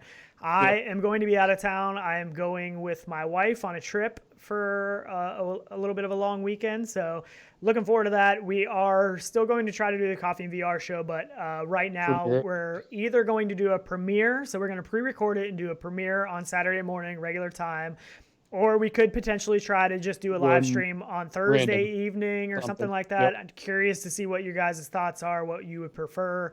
If you would rather have us do it live and it be a different day than Saturday. It's kind of difficult because most people anticipate it Saturday morning and they get that on their schedule, and that's what they do every Saturday morning. So it's hard to not do a premiere Saturday morning, but I don't know what we're going to do yet. We don't have a for sure plan, but we will still try to get a show for you for this next weekend. And then the weekend after that, I believe we're in PAX. Is that right? Yes, I think so. Is it that close already? I believe so. Gosh. It's like 2 weeks away. So. I have so much over here. I have setting up on a table I have to go through. I don't even know what backpack I'm going to take to try to get all of this stuff in there for sure yet. So yeah, I actually purchased a new one for the trip specifically, which super excited about. One Mo by PGY Tech. So good. I'm excited about it. Not even actually out yet, right? No, well, it was a Kickstarter, but I'm excited to have it in hand before that. So really excited for that too. Awesome. But yeah, let us know in comments if you'd rather us come one way or another. So yeah, either live Thursday or Wednesday, Thursday, or a pre-recorded show on Saturday. We'll try to figure that out. Make sure you vote for the. We need to set a time. We need to set a time where the voting ends for the mug shots and the winner is drawn. What time is it now? 12:45. So let's do 1:30. There you go. 1:30 Eastern time, I'll put a text into the Discord server of Mugshots and say the voting is over, voting is finished, and we will see who the winner is, and we will have to figure out something if there's a tiebreaker. I don't know what we're gonna do for that yet. So if I put one in at 129, I'm probably not gonna win because I'm not gonna get a vote, right? Right. Not fair, anyways. So I think the wife just texted me and said that I think Chatty has 6 right now. So it looks like maybe Chatty is in the lead right now. I'm not sure. I'll have to check. But make sure you get those votes in there.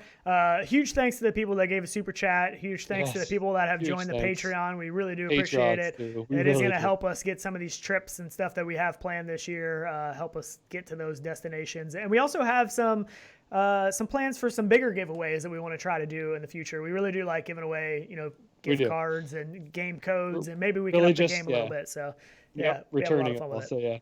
Absolutely. All right, guys, we will exit. I will take some more medicine, and Tyler's hopefully probably going to go to sleep. Or hopefully see in VR. I really want to play there, man.